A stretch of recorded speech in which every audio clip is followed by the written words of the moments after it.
Thank you, Bill, for those comments. I certainly would like to thank the Hope Funds for Cancer Research for this honor.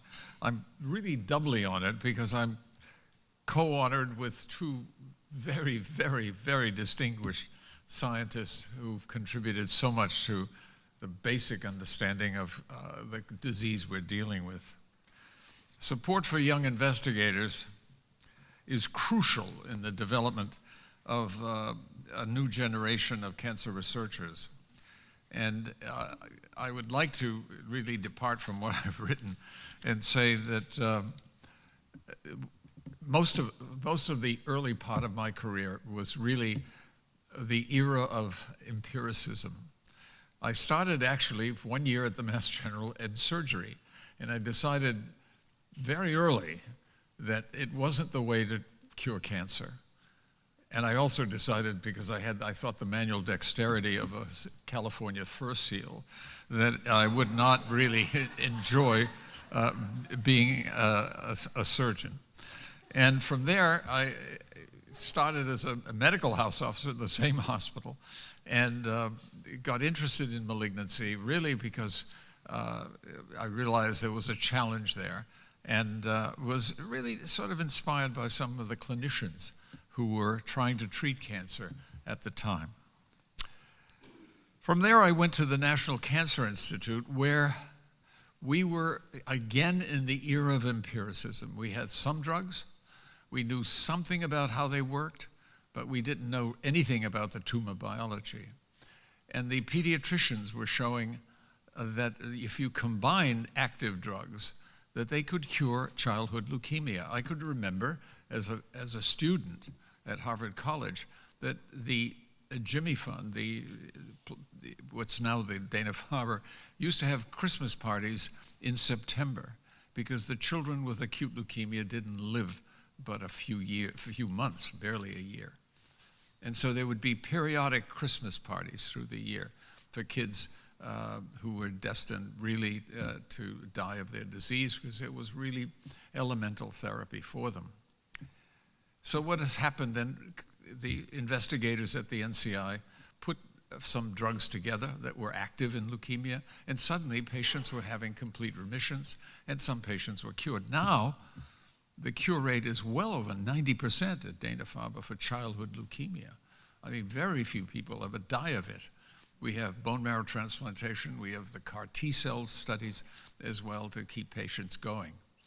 And so that was real progress, and we were inspired by that because malignant lymphomas also had a series of agents that were active against them as single agents. Mind you, cured nobody.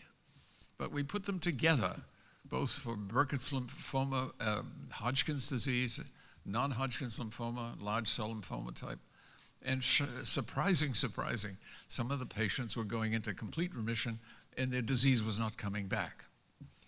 Believe it or not, it was not easy for the medical establishment at that time, outside of the National Cancer Institute, to accept that. Some of the major cancer centers, there were only a few at the time, Memorial Sloan Kettering, Roswell Park, and maybe MD Anderson, they were the major ones. But maybe there they accepted it, but the medical establishment in other institutions had a hard time believing that that cures were obtained. They were cringing at the toxicity that these drugs could cause, and they did. And it was rough, I think, on the patient. But I found that a number of cancers that we were treating at that time and curing, including metastatic testicular cancer in men, that they would put up with the toxicity if they knew the potential for cure was around the corner. But we got away with it at that time. But now we have many better ways of managing these people. And we have supportive drugs and supportive medications that allow them to tolerate some of these treatments. And with the new immunotherapies that you've heard about, the toxicities are different, and they are much less, let's say, severe than what we saw with the drugs. The era of empiricism is over. We now have a team. The team is at least at our institute, the team is the clinicians and the scientists working together. And what you've heard already is really the product of some of that. That somebody has to then treat the patient, somebody has to talk to the patient.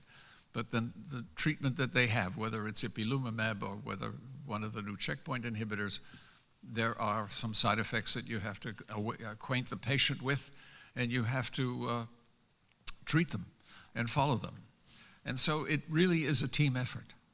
And it's developed into a team effort. The scientific side of cancer research, clinical cancer research and otherwise, has arrived, and the empiricism era, fortunately, is over.